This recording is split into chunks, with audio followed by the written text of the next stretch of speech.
अब देखो बच्चों, अब हम आ जाते हैं नेक्स्ट टॉपिक पर और ये है बायोडिग्रेडेबल पॉलीमर्स, जैव निम्नीकृत बहुलक। तो देखो बच्चों, बायोडिग्रेडेबल पॉलीमर्स ऐसे पॉलीमर्स हैं जो एंजाइमेटिक रिएक्शंस में डिकम्पोज हो जाते हैं, या हम ये कहें स्मॉल मॉलिक्यूल्स में सेगमेंट्स में चेंज हो जाते हैं, उनको हम क्या बोलते हैं? Biodegradable polymers. ये जो एंजाइम्स हैं ये माइक्रो ऑर्गेनिज्म में प्रोड्यूस होते हैं और पॉलीमर को इसके स्मॉल फ्रेगमेंट में या सेगमेंट में ब्रेक कर देते हैं, वो कहलाते हैं क्या? Biodegradable polymers. टू टाइप्स के होते हैं, एक तो है नेचुरल में जो नेचुरल बने हुए हैं जैसे कि starch, cellulose, protein, nucleic acid, और कुछ सिंथेटिक बनाए गए हैं, हम इनको डिटेल में लेंगे। तो समझ गए ना, यही लिखा है these are the polymers that can be broken into small segment by enzymatic catalytic reactions are called biodegradable polymers. समझ गए बच्चों? And required enzymes are produced by microorganisms. They are non-toxic and do not cause pollution. ये toxic भी नहीं होते, ना ही किसी प्रकार का कोई पॉल्यूशन उत्पन्न करते हैं। तो समझ गए ना बच्चों कि ऐसे बहुलक जो एंजाइमेटिक रिएक्शन से छोटे-छोटे टुकड़ों में टूट जाते हैं उनको बोलते हैं, ठीक है, बायोडिग्रेडेबल जैव निम्नीकृत बहुलक। ये सूक्ष्म जीवों में जो एंजाइम्स बनते हैं उनसे ये ब्रेक होते हैं, ये विषैले नहीं होते और किसी भी प्रकार का प्रदूषण उत्पन्न नहीं करते। जैसे कि एग्जांपल में है नेचुरल बायोडिग्रेडेबल पॉलीमर्स, प्राकृतिक रूप से तो ये है cellulose, starch, protein, nucleic acids, और कुछ सिंथेटिक बायोडिग्रेडेबल पॉलीमर्स हैं जो कि संश्लेषित किए गए हैं। हम अभी इनकी डिटेल लेंगे, PHBB, PGA और PLA, अभी मैं इनकी डिटेल बताता हूं। और दूसरे होते हैं नॉन बायोडिग्रेडेबल पॉलीमर्स, ठीक है, जैव निम्नीकृत बहुलक। ऐसे पॉलीमर्स जो एंजाइमेटिक रिएक्शन में डिकम्पोज्ड या डिग्रेडेबल नहीं होते, वो कहलाते हैं जो एंजाइमी विक्रियाओं से विघटित नहीं होते। और इसमें वो आते हैं जो सिंथेटिक पॉलीमर्स आपने पढ़े हैं, कौन कौन से? जैसे कि बेकेलाइट, पॉलीथीन, PVC, ठीक है, ये जितने भी हमने पढ़े हैं, रबर हो गया, सिंथेटिक रबर हो गए, ये ऐसे पॉलीमर्स हैं जो नॉर्मल बायोडिग्रेडेबल नहीं है और इन्हीं के कारण आज सबसे ज्यादा पॉल्यूशन की कंडीशन बन रही है। तो आप इसे नोट करें।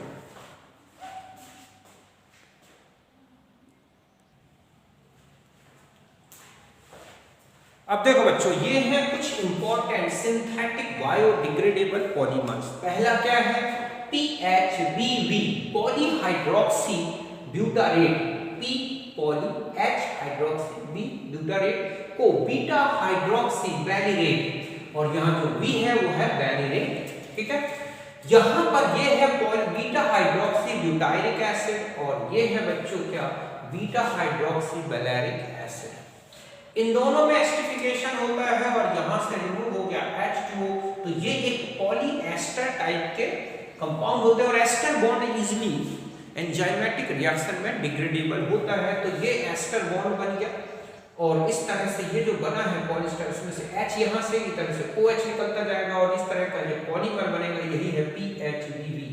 इसका यूज होता है ऑर्थोपेडिक डिवाइस बनाने में और कंट्रोल्ड ड्रग रिलीज। जो कैप्सूल हम अंदर लेते हैं तो उसके जो खोल होता है, कवर होता है, वो इसी से बना होता है। इसके अलावा ये ऑर्थोपेडिक डिवाइस बनाने में, हड्डियों को जोड़ में या हड्डियों की जगह सब्स्टिट्यूट के फॉर्म में यूज होते हैं। दूसरा होते हैं polyglycolic acid PGA and polylactic acid PLA। देखो ये जो है ये है क्या? ग्लाइकोलिक एसिड, जबकि ये क्या है बच्चों? Lactic acid. तो जब ग्लाइकोलिक एसिड का पॉलीमराइजेशन होगा तो बनेगा पॉलीग्लाइकोलिक एसिड और ये है पॉलीलैक्टिक एसिड। ये जो दोनों पॉलीमर्स हैं ये एक रेसे जैसे फाइबर वाले जैसे होते हैं और इनका यूज होता है पोस्ट ऑपरेटिव स्टिचेस। मतलब है कि ऑपरेशन के बाद जो स्टिचेस लगाए जाते हैं, टाँके लगाए जाते हैं, तो वो जो धागा होता है वो इन्हीं से बनता है। बाद में ये डाइजेस्ट हो जाता है बॉडी में और इस तरह से वो कुछ समय तक स्ट्रेच जो है अंदर रह सकता है बॉडी में। और फिर है नायलॉन 2, नायलॉन 6। ये है नायलॉन 2 मींस यहाँ पर 2 कार्बन और नायलॉन 6 यहाँ पर 6 कार्बन, एमिनो को कैप्रोइक एसिड और इससे बनता है नायलॉन 2, नायलॉन 6। इनमें अमाइड बॉन्ड आ गया। तो ये भी इसी तरह से एक बायोडिग्रेडेबल पॉलीमर है, प्रोटीन जैसे नेचर के होते हैं। तो इस तरह के ये जो थे बायोडिग्रेडेबल सिंथेटिक पॉलीमर्स हैं जो कि एंजाइमेटिक रिएक्शंस में ब्रेक हो जाते हैं, डिग्रेडेट हो जाते हैं। ओके, तो यहाँ तक नोट।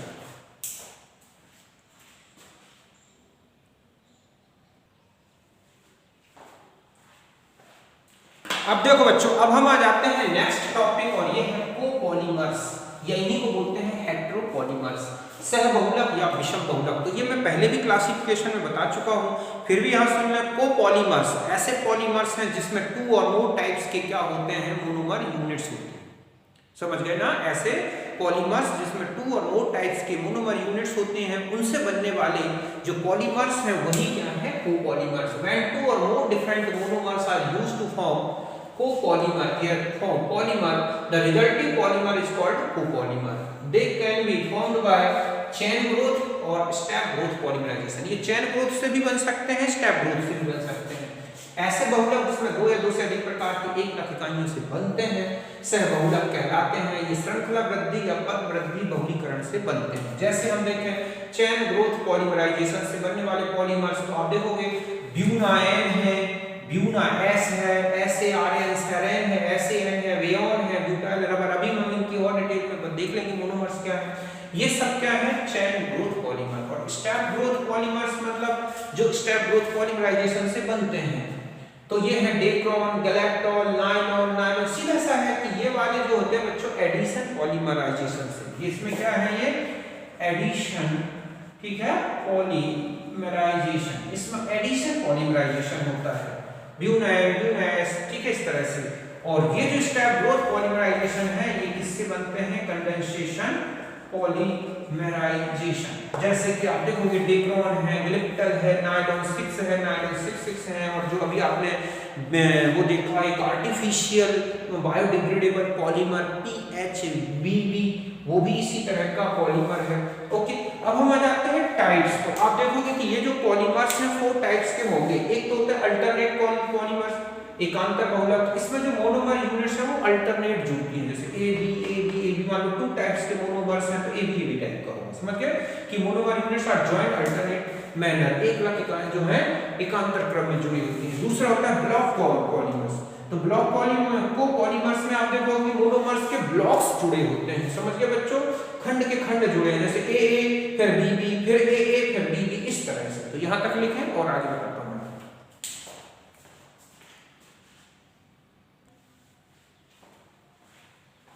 अब देखो बच्चों, नेक्स्ट जो है कोपॉलीमर का टाइप 3rd है, वो है रैंडम कोपॉलीमर्स, अनियमित सहबहुलक। सीधा सा है, रैंडम मींस इसमें जो मोनोमर यूनिट्स होती हैं वो रैंडमली क्या होती है, distributed. Means monomer are distributed are randomly, अनियमित रूप से। जैसे कि A फिर B फिर AA आ जाए फिर BB, इस तरह से कोई ऑर्डर नहीं होता।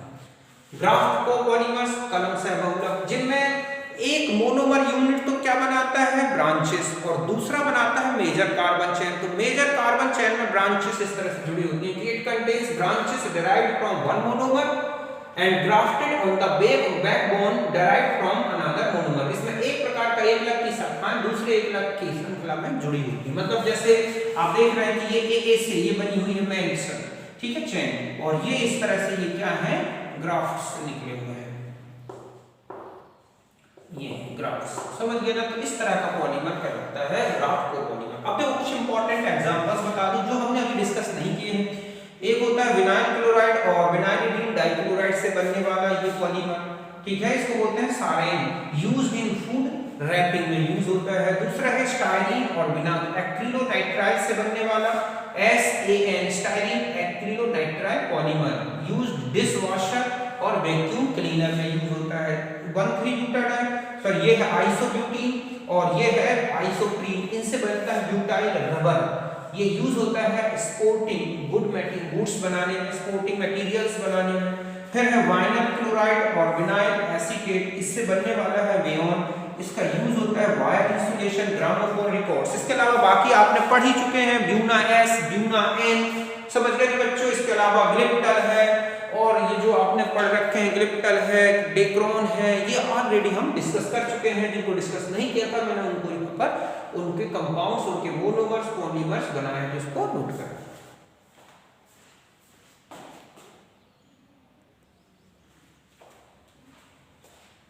अब देखो बच्चों, अब हम आ जाते हैं मॉलिक्यूलर मासेस ऑफ पॉलीमर्स, बहुलकों के अनुभाग। ओके, तो देखो बच्चों, जो पॉलीमर्स हैं उनके मॉलिक्यूलर मास टू टाइप से रिप्रेजेंट किए जाते हैं। एक होता है नंबर एवरेज मॉलिक्यूलर मास, संख्या औसत आणविक द्रव्यमान।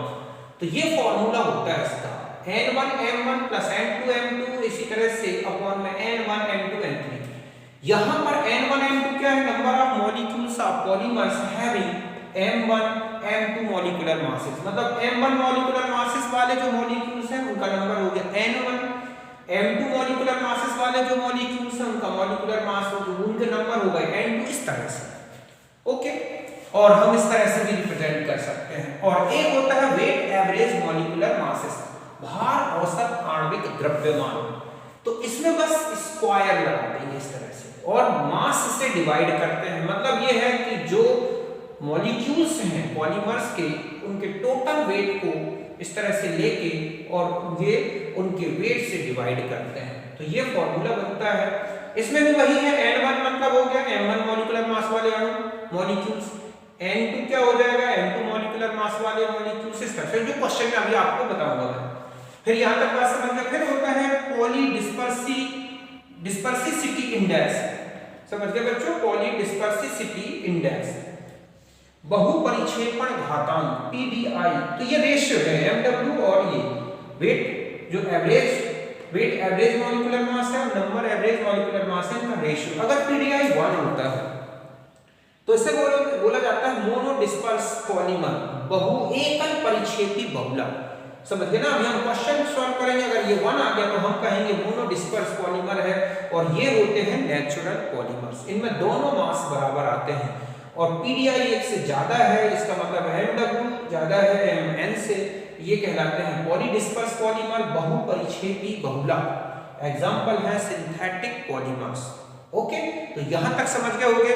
अब मैं ये बता दूं कि जो ये वाला मॉलिक्यूलर मास है ये होता है डिटरमाइंड बाय ओस्मोमेट्री, या हमें कहें ओस्मोटिक प्रेशर मेथड, जो आपने कॉन्जुगेटिव प्रॉपर्टी में देखा था।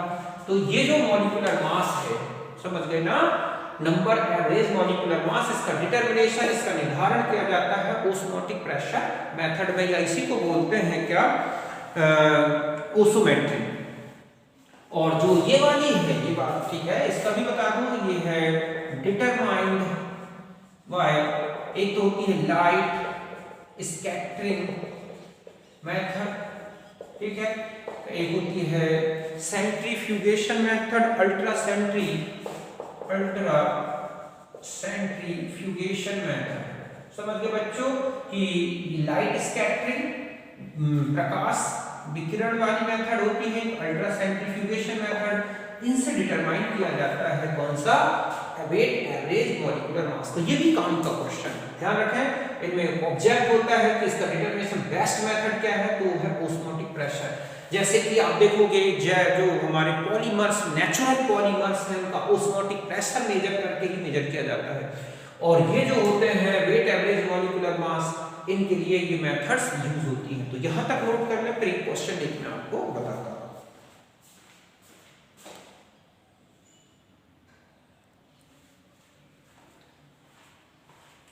अब देखो बच्चों, ये क्वेश्चन है, आपको दिया है पॉलीमर सैंपल जिसमें 30% मॉलिक्यूल्स हैव मॉलिक्यूलर मास 20,000, 40% का है 30,000 और 30% का है 60,000।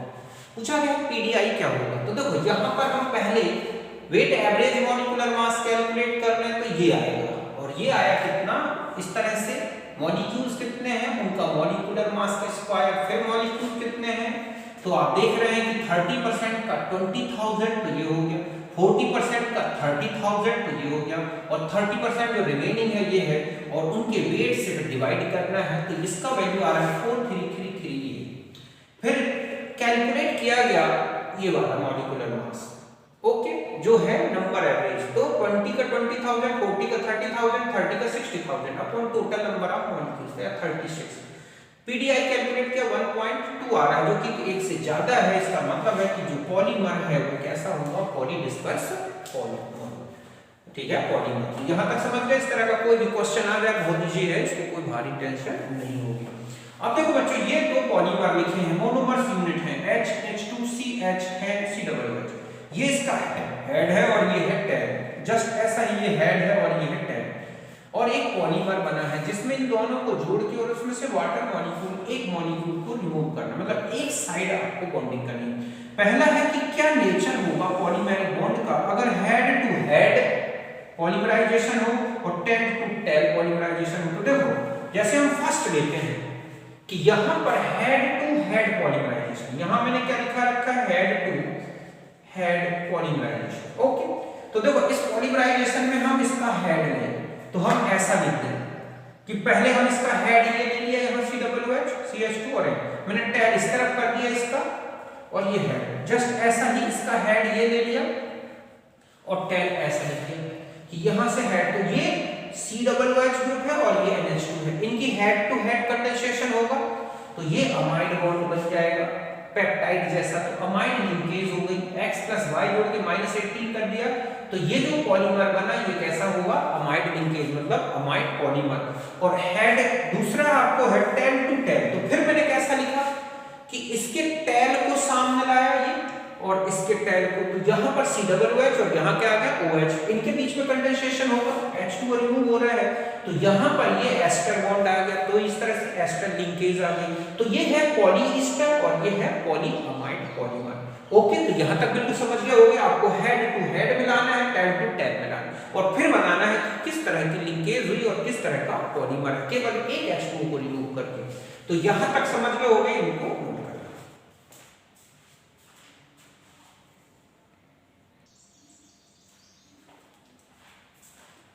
अब देखो बच्चों, ये 2 क्वेश्चंस और बताता हूं मैं आपको। ये रिएक्शन लिखी है CaC2 + H2, तो बना calcium hydroxide plus acetylene, hydrogenation कराया एथाइलिन बना, इसका पॉलीमराइजेशन कराया पॉलीथीन बना। ओके, तो ये क्वेश्चन है इसमें कि the amount of polythene obtained by 64 kilogram of CaC2 का 64 किलोग्राम यूज करें तो हमें पॉलीथीन कितना किलोग्राम मिलेगा। तो देखो यहां सीधा सीधा CaC2 का मॉलिक्यूलर वेट कितना होता है 64 ग्राम। ओके, और पॉलीथीन के इतना पार्ट CH2 का मॉलिक्यूलर वेट कितना है 28 ग्राम। तो यहां देखो आप कि जब हम ये कितना यूज कर रहे हैं 64 ग्राम, ओके, तो आपको ये मिल रहा है 28 ग्राम। यही मैंने लिखा है कि 64 ग्राम CaC2 से 28 ग्राम पॉलीथीन मिल रहा है। तो हमारे पास है 64 किलोग्राम CaC2, तो हमें मिल जाएगा 28 किलोग्राम पॉलीथीन।